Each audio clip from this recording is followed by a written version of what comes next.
Hey world, I'm Sherry, but people call me Switz. I played Division I collegiate basketball and played professionally in Switzerland and Romania. After playing ball, I moved to Brooklyn and met fashion designer Kimbali at a New York City party. And the rest is history.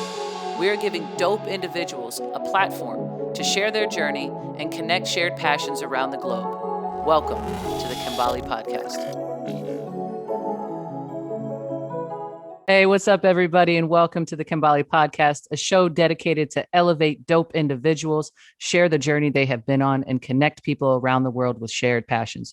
So today, I'm so happy to say I have Lotto Richie. This is an artist, someone you would never want to see standing in front of you in a rap battle, an entrepreneur, as he's also the founder of Bags by Us, and of course, what I'm really excited to get into later, just dropped an album, In a World. So let's go. Lotto, what's up? How we doing today? I'm doing good. I'm feeling blessed. As you can see, my lineup is like chef's kiss. I'm fresh out the barber chair, but I'm feeling blessed. My aura is great. I'm good. How about yourself? Yeah. Oh, great. I feel the positivity through the screen already. And should I have said it in a world? Because I heard you at the end there for the, I want to say the album drop correct. In a world. That's awesome. That's awesome. All right, we're gonna absolutely cut that. Make sure that gets in there. No, that's just hella funny. I don't know if you've seen the movie, but those three words it creates a whole nother whatever that world is. Yeah. In a world. It gets you on the edge of your seat. It's like what's coming next? What world? I like it. Now I gotta know. Yeah. Well, basically, in a world where Lotto is the main character, as you are. That's what we want to talk about today. We want to know, from the beginning, where you're from. Let's talk about the come up. And then, of course, I can't wait to get into the album and everything that you're doing. So someone who's just getting to know you, let us know where it all started. Where's Lotto from? Born, raised, Philadelphia, Pennsylvania, city of brotherly love, North Philly. It's a little rough and rugged over on those parts, but yeah, for the most part, born and raised Philadelphia, fell in love with rap by accident. I was drawn to rap because I was told I could not listen to it. You know what I mean? It was like, but yeah, so my family was very Christian, church-based. So I used to have to sneak, go out and buy like Raekwon. Like my first rap was like Sir Mix-a-Lot in a weird way. Then it was like Bone Thugs and then like Wu-Tang. It was like a strange collection of like things that I was listening to. But yeah, that was my introduction to rap. You know what I mean? And then I just loved it. And I started rapping purely for fun. Like it wasn't even a thing. I never thought it would be a thing. Probably like 10th grade, maybe. I was the kid in the lunchroom, beating on the table. You know what I mean? So yeah, it was all fun at first, Yeah. How did you manage to do that though? Since like you said, you weren't allowed to listen to it. So it sounded like you were sneaking around. Like, was it while you were at school only? Did you have to like lock yourself in a room? How did you manage to fall in love with it? Nah, see, we had a duplex. But with a finished basement. But it was kind of finished. Like that was like my room, the basement. So I could hear people coming. Like I could hear you know what I mean? Like I could hear them walking towards the basement. Here comes mom. Yeah, like so I'm like, stop, play the Nintendo. You know what I mean? I had a little boom box and I used to like put my headphones on or I'd play it. And I used to just listen to it. I never turned it up loud. Never. Always like as if I was setting the mood for something, but there was nothing. It was just me sneaking, listening to Raekwon, and I got to shout out Sir Mix-a-Lot because it was weird. That was like a weird intro to rap. Like it was so weird. But that Bone Thugs, and then it began to, I began to do research, mixtapes, and it was over from there. Yeah. And then you said 10th grade is when you really got into it. So would you say that's when you started making your own music, or how did you develop to become your own artist out of everything you were listening to? Uh, well, I was a class clown. Number one. Number two, I always had this. I always wanted to perform. You know what I mean? So, like I said, I'll be in the lunchroom beating on the desk or beating on the table. We'll flip the lunch tray over, turn it into my snare. You know what I mean? And then like people would start rapping, and then I would like chime in. And then one day, the biggest rapper in the school, his name was Big G's. And like he was the guy in high school. Like he really rapped. And again, I have to give you context here. I was a class clown. So when the opportunity, when he, approached me, like it was non-threatening. It was more so, let me see what these little guys over here doing. You know what I mean? Go over here. He started rapping. And then he was serious. And I just rapped back, but I was joking. But my rapping was like insulting. So it was like battle rap before I knew what battle rap was. You know what I mean? And everyone was laughing. And this is the guy though. Like this is the guy that, he's the rapper. I'm not a rapper. I'm a jokester. You know what I mean? Yeah. Is that how you kind of got, because then I know next is, correct me if I'm wrong, then you did get into rap battling. That's like how the come up was for you, correct? Yeah, I remember at that day that I had that interaction with the rapper. I remember we were leaving like the lunchroom, and this girl said, "Hey, yo, you should take rap a little bit more serious. Like you have something."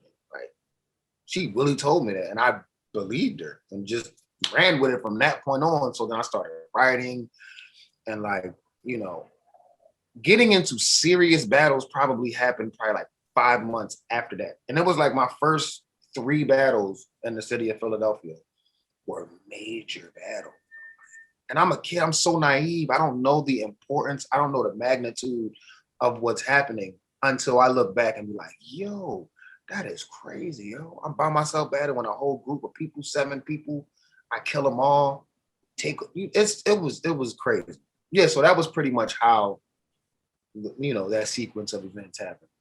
It might even be better that way though, right? Because you were just doing it for the love of it. You were just having a good time. So it probably allowed you to be loose.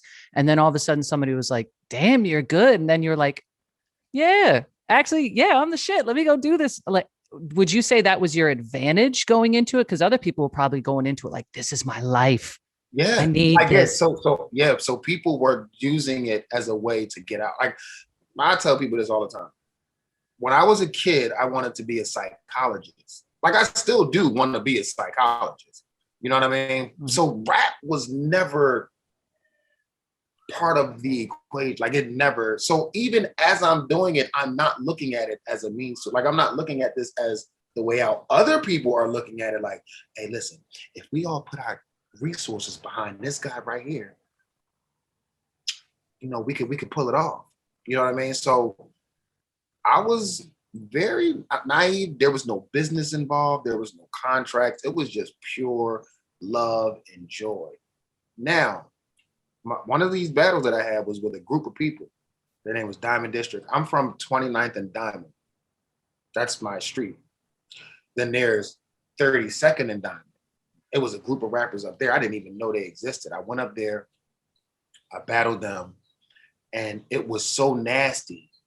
Like the leader of that group, his name was Black Fame. It was so nasty that they were like, yo, you're part of Diamond District now. Like, it was like an initiate. It was a weird initiation, but I came in like as like one of the prominent members. You know what I mean? Then we booked the studio, we laid a whole mixtape. And from that moment on, it was over. Like it was done. You were basically first round draft pick. It was like they got to see your talent and how you were, and they're like, yeah, we want you. Don't even go anywhere else. And the crazy part, it was not even a conversation. Like there was no the conversation never actually happened. What happened is after the battle, it was so many people there. The next day, I was going to the studio, and they asked me, "Hey, can we come to the studio with you?" All of them. I said, "Come on," and then we just made an album, and it just became. We just self-titled it, Diamond District. And like to some people, like it's part of like people in Philadelphia, they know what Diamond District is. It's one of those things, those local legends type of thing. It is like I'm only saying that now because it's been brought to my attention how important that project was to so many people. You know what I mean? So Yeah. after that, it was a done deal. How does that feel to go? I'm basically a legend from where I'm from. Like whenever you go back, I'm sure people like stop you on the street. How's that feel for you to go inside to go back to your hometown and like Lotto, Lotto? It's funny because like, again, I know, but I don't know. So like I moved to California a while ago. So I was like back and forth, but because I was gone for so long, you know how they say out of sight, out of mind type of thing. Like Mm-hmm. I'm just think that's why it's crazy to me that it people still hold me in that light. Still years, we talking decades later type of thing. Like, you know what I mean? So I went back home in 2019 and I was walking somewhere and somebody, it was crazy because I'm like regular. Like I'm chilling. I went to go see my grandma. I'm talking to my grandma outside. We standing outside and people are pulling over. Yo, Lot. And this is how they say it. I know you don't remember me because I was a little kid. And when they start the sentence with that, I don't remember you, but dang. Like I really don't. I don't know who you are. Hey man, I was a little kid, man, but my dad or my uncle used to always. I'm like, man, no, that's crazy. Like this must be a thing. Girls pulling over. Lotto, what's up? I'm like, yo, how do you know? Like, how did you? It was like, it's your hair. You're the only person in the city with hair like this. I'm like, this is crazy. This is banana. It got to the point where like my grandma must say every time I come back, my grandma say the same thing. Like, if we're standing outside talking, she'll just cut the conversation short. Like, you know what? Call me when this is done. I can't go with this. This is retarded. Like, I don't know what this is. I don't know who you are, but just when this is done, come see me. So it's crazy. Yeah, because you still just, grandson to grandma. That Of I will course. say that is some signature hair right there though. So I mean, I understand why people are pulling over in the middle of the street. That's got to be you. So again, It has to be. getting back to the rap battles though, because I know you were eventually signed at one of these Yes. battles. So can you like paint that picture and that story as far as where that became officially your job, sign on the dotted line? Um, well, again, like I was running through the city of Philadelphia, battling. I was battling people I had no business battling. At a young age, I'm like 17 years old. I'm battling grown men who are talking grown up stuff. They're talking about mortgages and car notes and Pablo Escobar. And like, you know what I'm saying? It's like I'm a kid. So like, but I can talk that talk though, because I was around it. So we go to New York. I had like 3 deals on the table. I had a deal with Epic. I had a deal with Atlantic. Again, I'm a kid. Like, and they're sending limousines to Philly for me. Like, you know what I mean? Like it was wild when I look back at it. So one day we're at a meeting. I think it was Epic. And we're going in and we're on the elevator. We get to the top. And as I'm walking in, my friend, well, he was an older guy. He was like, hey, yo, that's the owner of Ruff Ryders right there. Now, I don't know who the owner of Ruff Ryders is because I don't know what he looks like. He was like, that's him. So he go into the meeting. He's going to meet the same person that I'm going to meet, but he was going to meet this person for other artists that he had. And I'm sitting out there, he comes out, then I walk in, but we kind of like look at each other and he's looking at me like, who are you walking into the same, you understand what I'm saying? Like, Yeah. who is this kid walking into this meeting? So he waits, like I go into the meeting, me and my manager and the guy who brought it to my attention, he sits out. Now he's talking to the owner of Ruff Ryders. They're talking. So when I come out the meeting, the owner was standing there. He was like, hey man, I heard a lot about you. I would love to introduce you to some people. All of this is a setup. All of these words are a setup. I had no idea. I'm like the young gazelle that just crossed the, like, you know what I mean? Like I'm crossing the Serengeti and I have no idea what's happening out here. So I'm on the elevator. He was like, rap for me. So I rapped for him. He was like, oh yeah, for sure. All right, so look, I'm gonna be in Harlem. We're gonna be on 125th later on the day. I got some people that I want you to meet. I'm like, all right, cool. So when we get to the bottom, he get in his truck, and my man was like, I told you. He got the truck with the big R's on the rims. He like, I told you that was him. So now we're up there, like, all right, let's see what's going on. We chill for a little bit. We go to Harlem's. I go to, I think Sylvia's one. Shout out Sylvia's. Boom, me in Harlem. I've never been to Harlem. Never heard of 125th. I don't know what this is, but it's popping. It's like, I can't even explain to you what, I don't know. It was hundreds of people outside. And like on different corners, it was just different battles happening. It was like, it was battles, people drinking, dice games, whatever you could see in a movie, it was that. And again, I'm naive, I'm loose, no pressure. I'm a little nervous because I'm in another city, but I walk up and I meet Jadakiss. And Jadakiss is standing in a group of people, and they're like battling. He was like, yo, I heard you the kid from Philly, right? Come up here. I go into the sci-fi battle, kill the whole, it shut everything down. They looking like, okay, all right. All right, this was not what we were expecting. Because I was so skinny. Like, if I could show you pictures of me from when I was a kid, you would not expect someone that looks like me to talk this way. They probably thought it was a setup. They're like, all right, where'd this kid come from? This isn't real. Come on now. They had to have felt hustled. Like, wait a minute, did you know? Jadakiss, you knew this guy all the time. You probably wrote that stuff. Nah, this is a cheat code. Nah, son. So he tells me, I like you, bro. Come up here next weekend. Okay. So I go up there next weekend. Now I'm at Ruff Ryders studio. And I get up there and it's like the lobby. I'm like, hey, it's Lotto. I'm here to see Jadakiss and why. They're like, all right, come on in. We was waiting for you.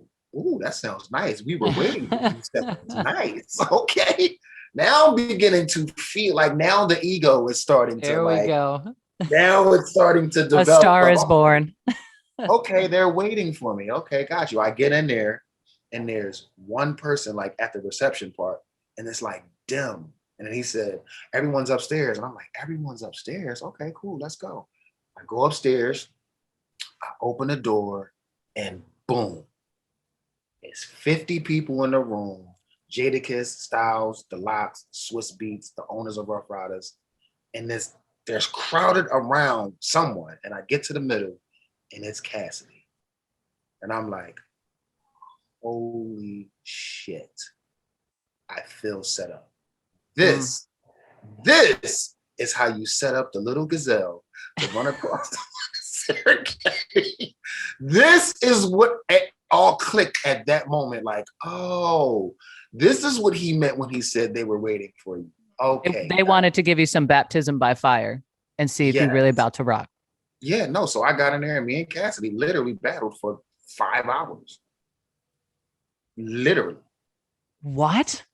No, I don't know. How is that physically possible? Like, was there like a time? Like, was it like, all right, you go for 2, you go for 2? Like, was it anybody?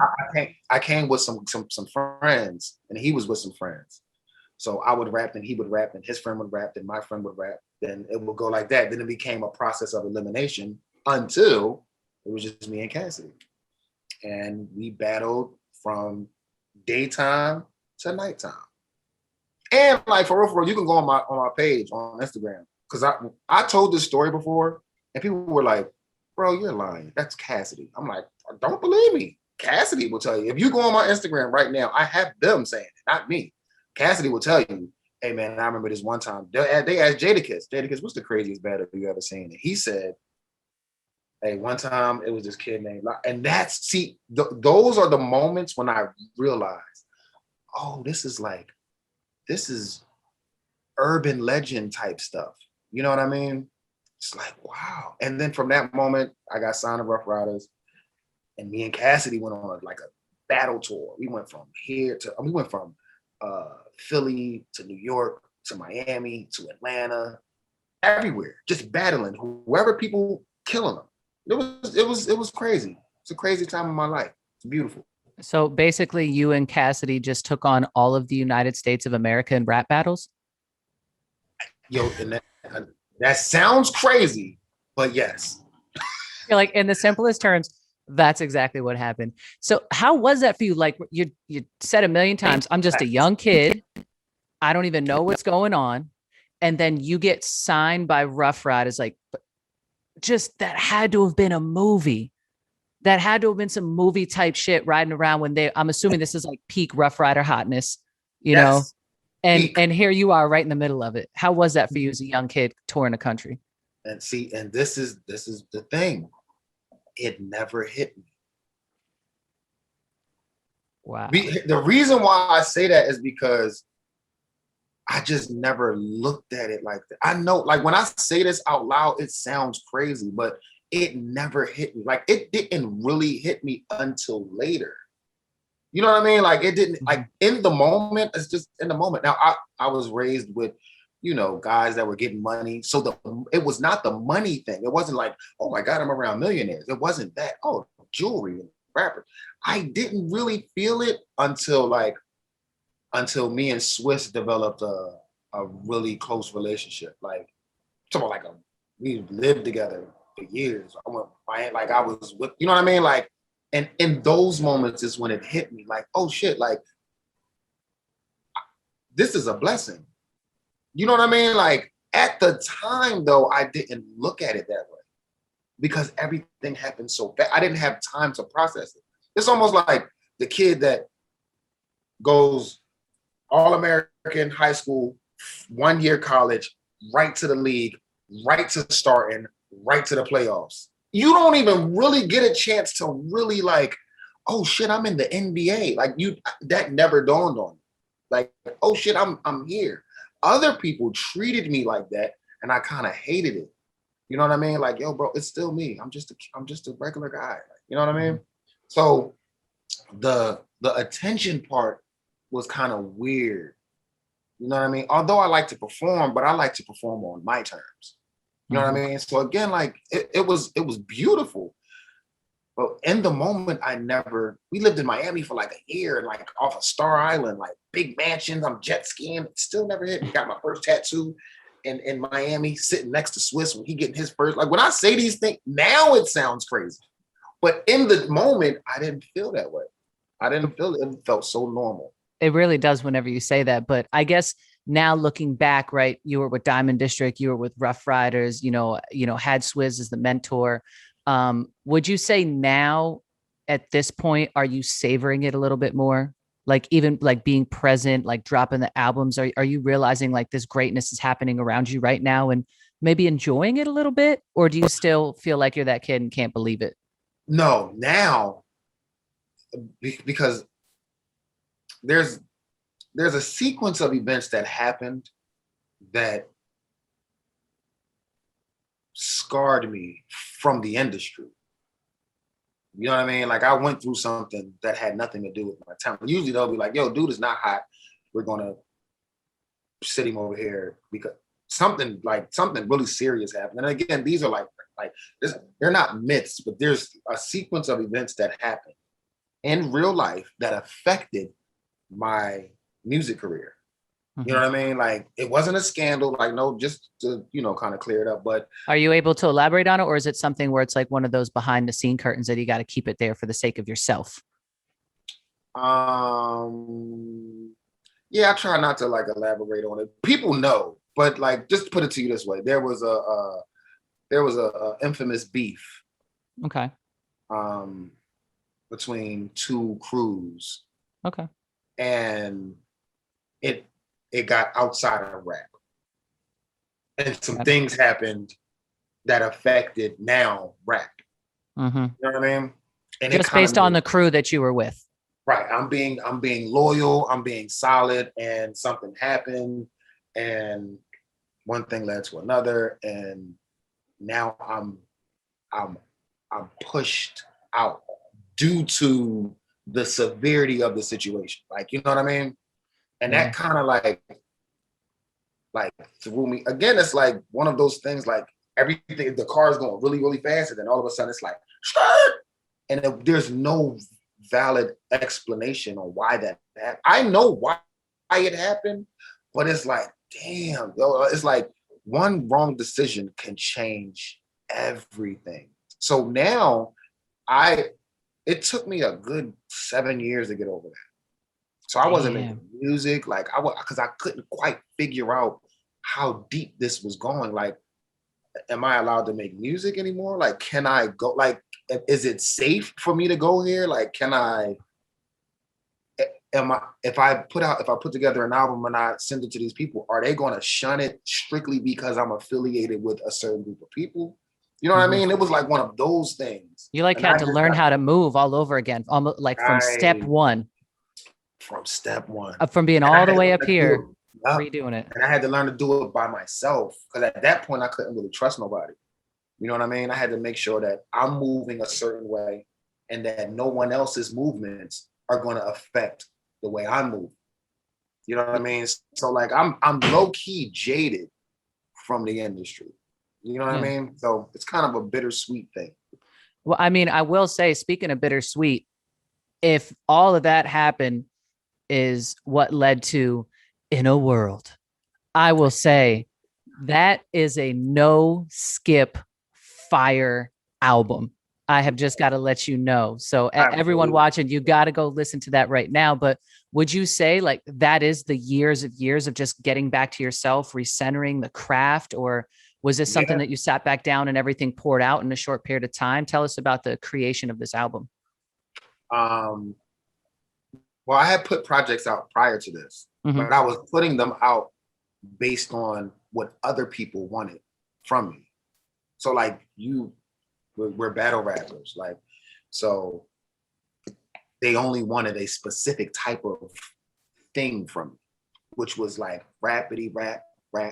I'm fine with that. I can rap. That's not the thing. I've always wanted to tell a story, put together a cohesive body of work, and I can do a little bit more than rap.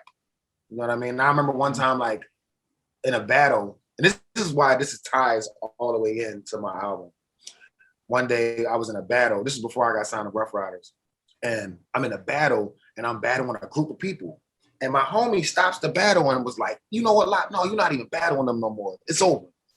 And they was like, "Why?" He was like, "Y'all, do y'all know who this is? Man, he not just a rapper. Now I'm standing right here. He's like, he's not just a rapper, man. He can sing, he make beats." I'm like, "Yo, whoa. Why are you telling them that?" Like, and I was ashamed of what he was saying. Like, I wasn't ready to embrace whoever he thought I was. Then I was not mentally ready to embrace that publicly. You know what I mean? So In a World is me finally embracing that and putting it out publicly. You know what I mean? Yeah, it shows. For those that don't know, I mean, usually when you make an album, there's like a team, right? Everyone doing like someone's going to make the beat, someone's going to do this. Obviously, you're the talent. It sounds like for this, you did a little bit of everything. Is that correct? I did a little bit of producing. It was just me, to be honest.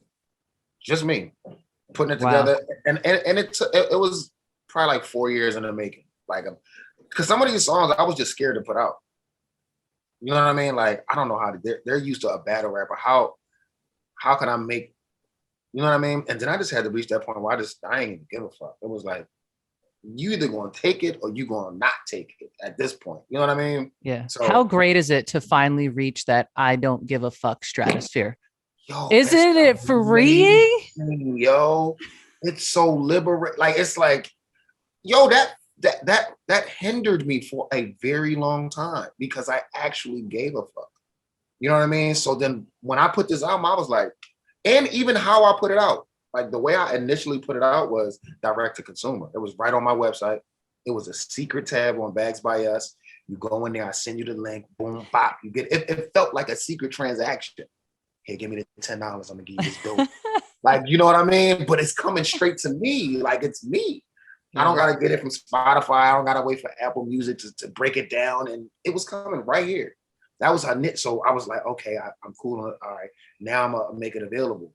Because I had to, like, you have to see the new, like, a lot of people didn't get to see me evolve into who I am today. They just know me from one thing, and then boom, I turned into something else. So it's like I gotta kind of like still ease them in. And then that's when I was like, I don't even give a fuck. The new fans gonna love me. My old fans gonna hate me. It is what it is. This is me. You know what I mean? It's crazy. Yeah, I mean, but with this like rebirth and, you know, embracing everything has happened, who's to say that even some of the old fans still might love you? You know, you still got the love from Philly. The new fans, I mean, everyone who's coming on this album is just amazing. I think people become attracted to that positive energy, and it just feels like that's what you're exuding, right? Because you can't hold on to baggage forever. If you're thinking about everybody else, you're not focusing on yourself. If you're worrying about what people are going to think, you're not in the present. So I would like to say that I think everybody needs to go ahead and jump on board, right? New, old, future. Listen to this. Listen, I'm gonna be honest again, because everything, this is a new experience for me. But I've gotten old fans that just told me flat out, bro, this is by far one of the best albums that I've ever heard. And I'm like, yikes. Oh, pressured. Okay, cool. But it's also reassuring that when you do decide to not give a fuck, that the blessings come. It's a weird thing, man. And it's so simple to just say, yo, you got to reach the point where you just don't give a fuck no more. And everything is going to start to open up. Nothing closes, everything opens. Yeah. Would you say that's the advice that you give? Because another piece that we love to have, you know, whenever we get to sit down with folks, is what's that piece of advice, right, that you wish someone could have given to you, whether it's someone who's struggling right now, like you said, that in between reinventing themselves, or someone just getting started? What's the recipe, would you say, the blueprint as to how you got where you are now?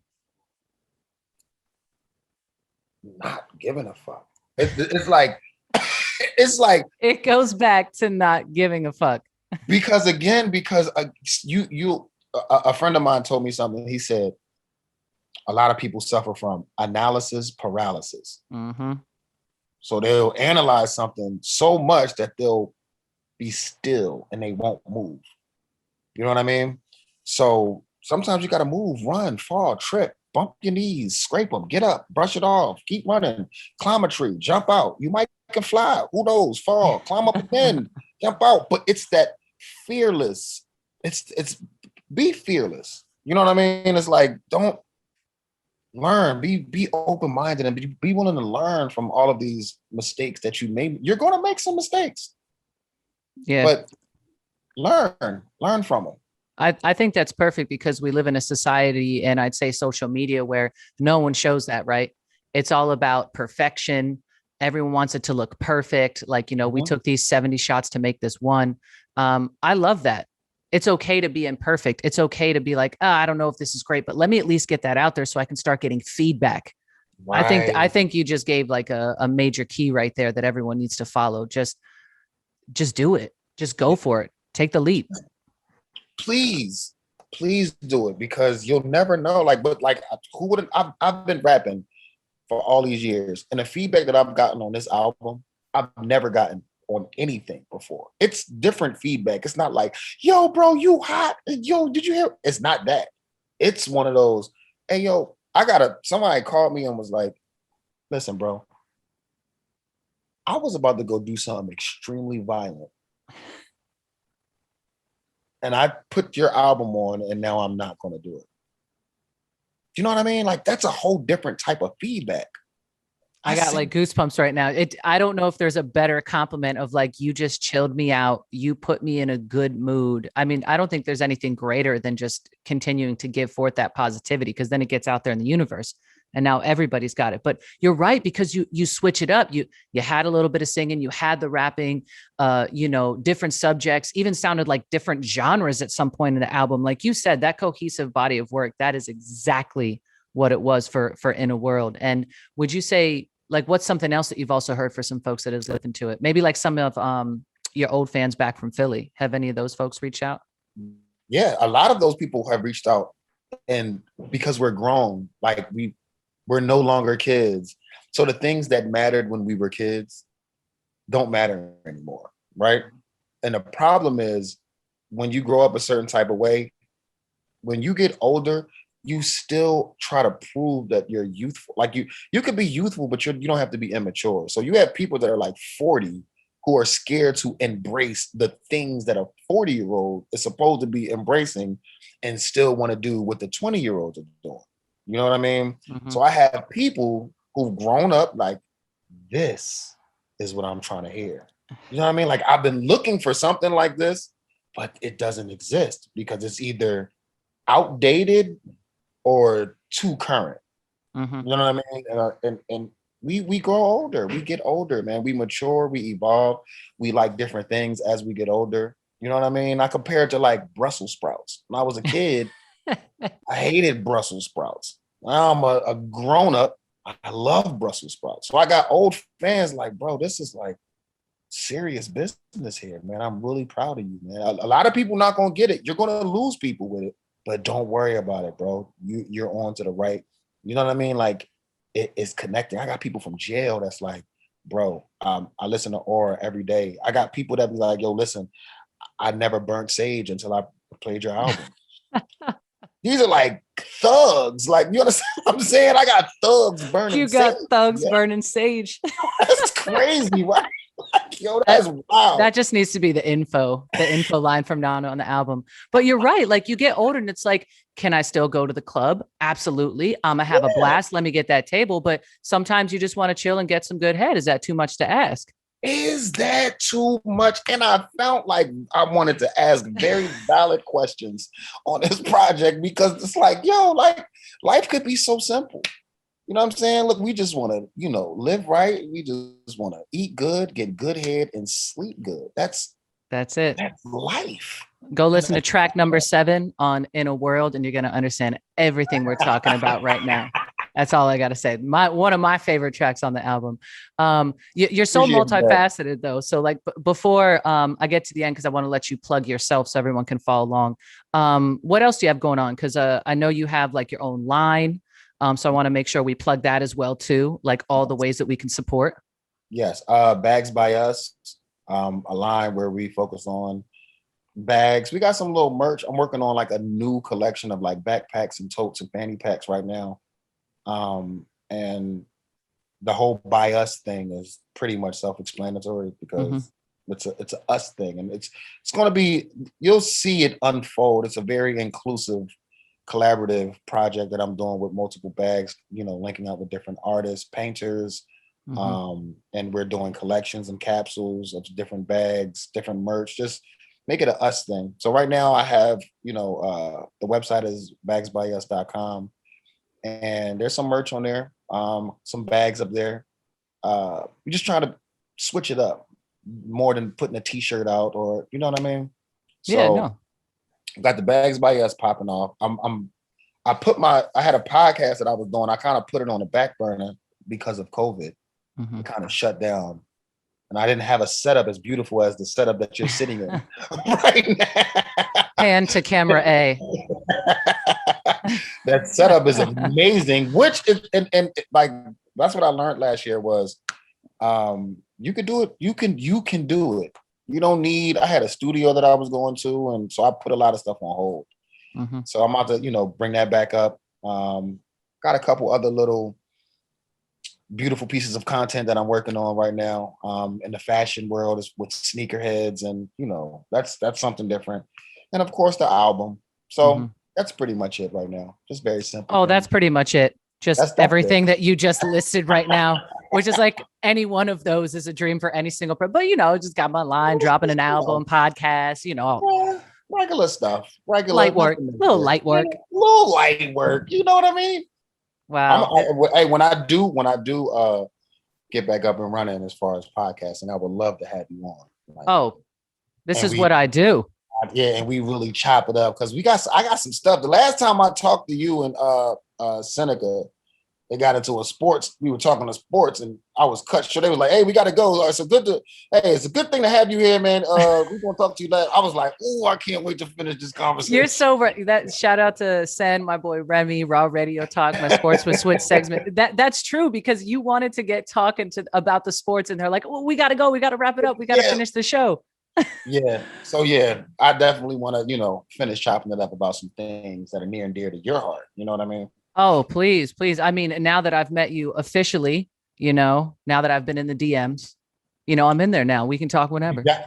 No, you definitely slid. Hey, you know that was a very that was one of see, and it's funny because when you did that, I was getting a list of like my DMs were like not in a like it wasn't weird. It was just all like I call it flowers.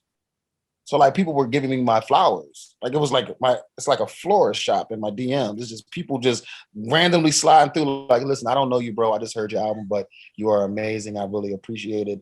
And when I saw you, I was like, we got unfinished business. I was thinking that, and what you said, like honestly, like for real, it touched me. And you were one of those people that kind of like are kind of center, like you're making me more sure about what I'm doing. You know what I mean?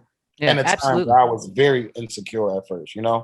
And that's coming from somebody, which one also thank you for the vulnerability, because I think vulnerability is the new sexy. But it's facts on Remy and Sen obviously talking about, this guy's a legend. And then I did my research on you and I was like, oh my God, I can't believe we're going to have Lotto on the show. Like this guy, because I'm from PA too, PA all day. So you're a legend. So I can be honest that I got into your music late, right? Mm-hmm. So whenever I listened to the album of what just dropped, I mean, I couldn't believe it. For me, it was like, how did I not know about this guy sooner? Because this might be one of the best albums I've ever listened to. And I mean that. And I truly, truly mean that. It is a no skip album. I So appreciate that. yeah. So for me, I would love to chop it up with you anytime. I can't wait already, for the next stuff that's going to come out. And now I can't let you go without knowing, who do you think is going to win the NBA championship? Since you want to talk sports that we didn't get it last time, got to know. I don't know. It's too many intangibles. It's about Brooklyn's health. Don't give me the no answer. I'm putting you on the spot. Real sportscaster shit. Who you think's taking it? Based off of pure determination, I'm not going to do either or. I think the Lakers and the Sixers are going to be in the finals, and I'm going to go. I can't go against LeBron. I just can't do it. So yes, the Lakers in a very fairy tale-ish season with the play-in tournament, might be the 8th seed, knocking off the ones. It's gonna be a story. So I got the Lakers. All right, stay tuned. You heard it first. Boom. Yeah, Lakers. Lakers out of one of possibly a playing game or the 7th seed. So very, very last thing before we go, please plug yourself. How does someone follow along? Whether you do it on IG, got the official website, let everybody know. Well, I do a lot of my things from IG. That's kind of like my base. So you can follow me on Instagram. I am Lotto. On Twitter, I am Lotto. On SoundCloud, I am Lotto. And I'm quite sure you're beginning to see the theme here, right? So like you can probably just Google I am Lotto and like everything will come up. But the website for the merch is Bags by Us. By the way, for the rest of this year, I'm doing these little secret playlists. And I might slide in your DM and I might slide a secret playlist of some. You're gonna get one. I'm surprised that you don't have it already, but I'm about to slide you this little. So yeah, and I'm gonna have a secret door on my website. It's called the Inner World tab. You can't see it unless I send it to you. And then here's going to be all the merch attached to my album and so on and so forth. So be on the lookout, man. Follow me on the Instagram. Follow me on Twitter. I'm going to select a couple people and just start sliding in DMs, giving gifts, dropping jewels. You know what I'm saying? Pays to be the host. Getting that link real quick. No, I absolutely love that. I really, really appreciate you. I do want to give you one last thing, hand it over to you, everybody watching, someone who's just getting to know you, that fan that is about to be invested. What is one thing that you would like that individual to know about Lotto? I'm honest. I will say that. I'm honest, and you either love it or you hate it, but you're going to get honest in layers. Like, I'm like one of those. You ever see the movie Tenet or like Inception? one of those things you got to watch 10 times. I get it now. I get it. Yeah.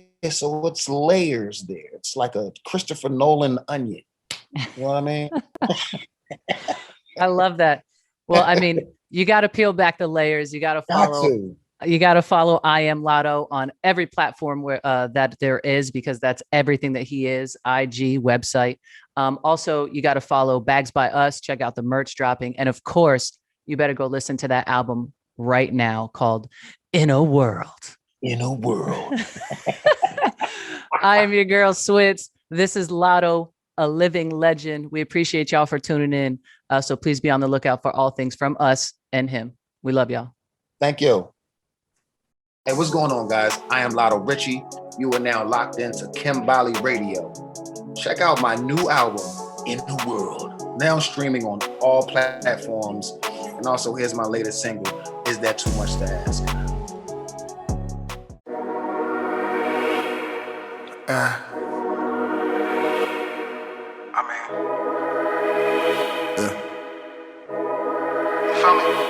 I just wanna live life, eat good, get some good head, sleep good. Ain't got too much to ask for. I just wanna live life, eat good, get some good head, sleep good. Ain't got too much to ask for. They say we wasn't supposed to make it past 21. Youngins doing dirt till they undersung, yeah. Every day is cloudy, then the thunder come, yeah. Mama praying, hoping that her son will come home. Everybody trying to ball, playing running gun. Real niggas know just where I'm coming from. You know jealousy follow when the money come. Niggas looking forward to your fall like the summer done. Looking through a glass door, see a lot of food. This a class war, we are not in school. We want what we asked for, we ain't playing by the rules. Need the Jaguar, painted powder blue, or the apricot drop, playing Jill Scott. Niggas hate a lot, keep the steel cocked. I could get killed by op or killed by a cop. Either way, my shit won't stop. I just wanna live life, eat good, get some good head, sleep good. Is that too much to ask for? Is that too much to ask for? I just wanna live life, eat good, get some good head, sleep good. Ain't that too much to ask for?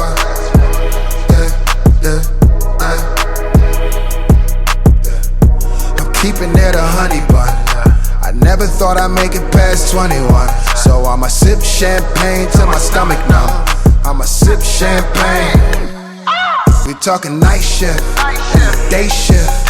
I'm just trying to put my daughter in a spaceship. Can you please keep the bullshit over there? You talk a lot of tough shit, no one cares. I'm like, sheesh, I'm just trying to eat. Cooking up a feast for my peeps. Ain't nothing sweet, no, I flood the streets with the heat. I should pull up in the fire engine.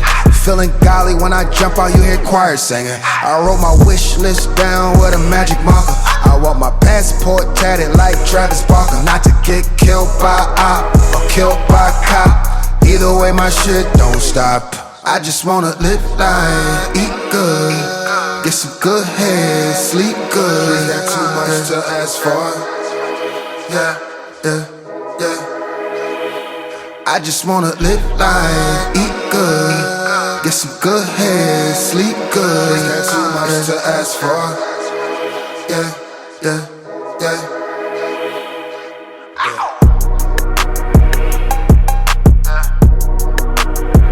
Is that too much to ask for?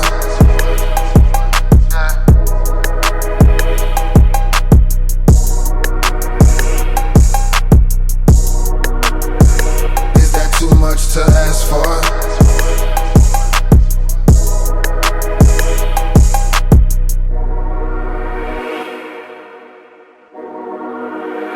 Is that too much to ask for?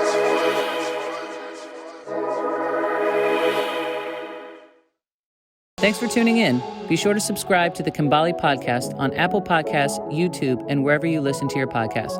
Also, be sure to follow us on Instagram and Twitter at Kimbali Podcast. Kimbali gear can be purchased at www.kimbali.com. That's KEMBALII.com. And you can stay up to date on merch drops by following the Kambali brand on IG at Kambali_. New podcast episodes drop every Monday at 7 a.m. See you next week on the Kambali Podcast.